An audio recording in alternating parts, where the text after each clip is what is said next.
आ गया। साथियों नमस्कार, स्वागत है अड्डा 365 में। मैं उधम सिंह। अभी हमारा एक वीडियो आया था प्लासी का युद्ध। इसके बाद हमने कहा था कि बक्सर का युद्ध जल्द से जल्द वीडियो लाएंगे, तो अब बक्सर का युद्ध टॉपिक लेकर आए हैं, जो कि लड़ा गया था 22 अक्टूबर 1764। तो इसकी हम रूपरेखा पहले बताते हैं। उसके पहले हम बताना चाहेंगे कि बक्सर का युद्ध जो है उसकी तिथि जो तुम्हारी थी 22 अक्टूबर 1764 ईस्वी, स्थान बक्सर, बिहार, भारत। नदी, जिस नदी के किनारे लड़ा गया उस नदी का नाम गंगा नदी, क्योंकि जानते हैं पटना से 60 किलोमीटर दूर बक्सर पड़ता है। पटना जो है गंगा नदी के किनारे ही बसा हुआ है, इसलिए नदी का जो किनारा है, नदी है, वो गंगा नदी है। किनके बीच लड़ा गया? तो अवध के नवाब शुजाउद्दौला, बंगाल के नवाब मीर कासिम, मुगल सम्राट शाह आलम द्वितीय तथा ब्रिटिश ईस्ट इंडिया कंपनी के सेनापति उस समय जो था वो हेक्टर मुनरो था, इनके बीच लड़ा गया। इसका कारण क्या था दोस्तों? कारण में प्लासी के युद्ध के बाद जो मीर जाफर जब सत्ता में रहा तथा तो अपनी रक्षा तथा पद हेतु वो पूरी तरह से ईस्ट इंडिया कंपनी पर निर्भर था। जब तक वो कंपनी का लाभ, कंपनी का लोभ पूरा होता रहा, यानी कि पूरा करता रहा, तब तक पद पर वो बना रहा। उसने खुले हाथों से धन लुटाया, किंतु प्रशासन संभाल नहीं सका। सेना के खर्च, जमींदारों की बगावत की वजह से तथा लगान में जो वसूली थी उसकी गिरावट आ रही थी। लगान की वसूली में गिरावट हो रही थी। और कंपनी के जो कर्मचारी थे, जो दस्तक फर्रुख सियन ने पहले जारी किया था फ्री ट्रेड करने का, उसका कंपनी के कर्मचारी जमकर दुरुपयोग कर रहे थे। थोड़े से लाभ के लिए, यानी कि थोड़े से रुपयों के लिए उसको बेच देते थे। इससे चुंगी कर की जो बिक्री थी वो क्या हो गई? उसकी आमद जो, उसकी आमदनी जो है वो जाती रही बराबर, और बंगाल का खजाना खाली होता रहा। अब बंगाल का खजाना जब खाली होता रहा, अंग्रेजों को जो है उससे लाभ न मिला। मीर जाफर ने जब पैसे देने से या जो लगान था उसको देने से इनकार किया, तो उसका जो एक अंग्रेज था हालवेल, उसने माना कि सारी समस्या की जड़ जो है ये हमारा मीर जाफर जो सत्ता पर बैठा हुआ है। तो मीर जाफर का उस समय पुत्र जो है, उसी बीच में मीर जाफर का पुत्र मीरन मर जाता है तथा उसका दामाद, जिसका नाम था मीर कासिम, उसका पूरा नाम है मीर अली कासिम खान, वो सत्ता प्राप्त करता है। लेकिन सत्ता प्राप्ति के लिए उसने जो मीर कासिम सत्ता प्राप्त करता है, वो इसलिए सत्ता प्राप्त करता है कि उसने 1760 ईस्वी में एक संधि करता है, जिसमें मीर कासिम 5 लाख रुपए वर्धमान, मिदनापुर, चटगांव के जिले कंपनी को दे दिया। अब इस तरह मीर जाफर को धमका कर, यानी कि धमकी भर देकर अंग्रेजों ने हटा दिया और मीर कासिम को सत्ता सौंप दी। इस घटना को 1760 की क्रांति भी कहते हैं। मीर कासिम का जो शासन काल है उसके 1760 से 1764 ईस्वी। तो मीर कासिम से लड़ाई, मतलब अंग्रेज जो है मीर कासिम को जब सत्ता पर सौंप दिए, तो मीर कासिम से आखिर में लड़ने का कारण क्या रहा? तो मीर कासिम ने जो है सबसे पहले इसने अपनी जो सत्ता संभालते ही इसने सबसे पहले जो बगावती जमींदार थे उनको तथा लगान वसूली उसने पूरी की।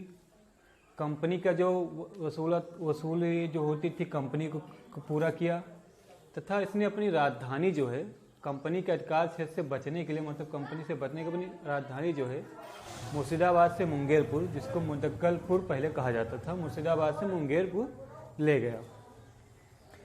अब अंग्रेज चूंकि जब सत्ता पे बैठाए थे मीर कासिम को, तो अंग्रेज ये नहीं जानते थे कि मेरा एक कठपुतली नहीं बनेगा, क्योंकि अंग्रेज को चाहिए क्या था? अंग्रेज को चाहिए था कठपुतली, तथा मीर कासिम जो मिला एक योग्य हाकिम, मतलब एक योग्य शासक। इस वजह से अंग्रेजों को मीर कासिम से युद्ध करना पड़ा। अब मीर कासिम जो था वो अकेला अंग्रेज का आधिपत्य था, मतलब अंग्रेज से लड़ नहीं सकता था, इसलिए उसने जो है नवाब, उस समय अवध के नवाब जो शुजाउद्दौला थे उनके पास बहुत भारी भरकम सेना थी, बहुत भारी भरकम सेना, तो विशाल सैनिक, विशाल शासक थे, मतलब विशाल इनका शासन सत्ता था। और उसने अवध के नवाब शुजाउद्दौला से मदद मांगी।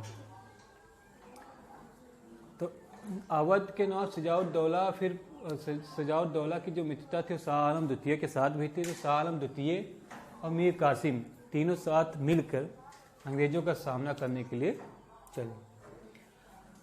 अब एक बात और यहाँ पे समझ में नहीं आती होगी कि शुजाउद्दौला, मीर कासिम, शाह आलम द्वितीय, इतनी बड़ी सेना, लगभग 40-40 हज़ार सिपाही, और यहाँ पर अंग्रेज के पास केवल 10,000 सिपाही, फिर भी ये इस युद्ध को जो है, परिणाम क्या हुआ कि इस युद्ध में अंग्रेज विजयी हुए। कारण क्या था? कारण यह था कि जो तीनों थे, मीर कासिम, शाह आलम द्वितीय, शुजाउद्दौला, ये एक दूसरे को विश्वास नहीं करते थे। शाह आलम द्वितीय जो था वो पहले से ही अंग्रेजों का एक प्रकार से कहते मित्र ही था। तो परिणाम यह हुआ कि 22 अक्टूबर 1764 ईस्वी को जब ये लड़ाई शुरू हुई, बक्सर का युद्ध, तो इस तरह उसमें अंग्रेजों की विजय हुई। शाह आलम द्वितीय ने तो पहले से ही आत्मसमर्पण कर दिया तथा अंग्रेजों से संधि कर ली। शुजाउद्दौला कुछ दिन तक लड़ता रहा और उसने भी अंततः हार कर अंग्रेजों से संधि कर ली तथा मीर कासिम मैदान छोड़कर भाग गया।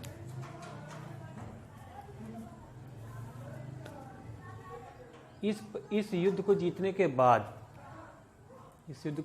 बाद अंग्रेजों का जो बंगाल, बिहार, उड़ीसा, मद्रास, इन सब में बिल्कुल मुक्त व्यापार करने का मौका मिला तथा अपनी सत्ता को और आगे बढ़ाने का मौका मिल गया।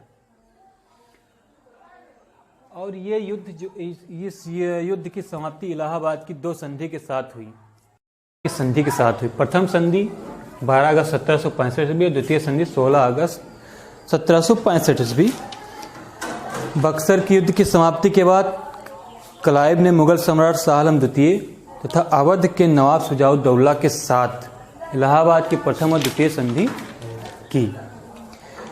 इलाहाबाद की प्रथम संधि में क्या हुआ कि कंपनी को मुगल सम्राट शाह आलम द्वितीय से बंगाल, बिहार तथा उड़ीसा की दीवानी प्राप्त हुई।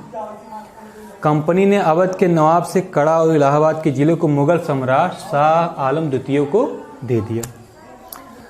कंपनी ने मुगल सम्राट को 26 लाख रुपए की वार्षिक पेंशन देना स्वीकार किया। और इलाहाबाद की जो द्वितीय संधि हुई 16 अगस्त 1765 ईस्वी, इसमें क्लाइव और शुजाउद्दौला के बीच हुई। इलाहाबाद और कड़ा को छोड़कर अवध का शेष क्षेत्र जो मीर कासिम का पुत्र नाम था नजमुद्दौला को वापस कर दिया। कंपनी द्वारा अवध की सुरक्षा हेतु नवाब के खर्च पर एक अंग्रेजी सेना अवध में रखी गई। मतलब अवध की सुरक्षा के लिए नवाब के खर्च से अवध में अंग्रेजी सेना रखी गई और कंपनी को अवध में कर मुक्त व्यापार करने की सुविधा प्राप्त हो गई। और इस युद्ध की समाप्ति तथा इलाहाबाद की संधि के साथ हुआ।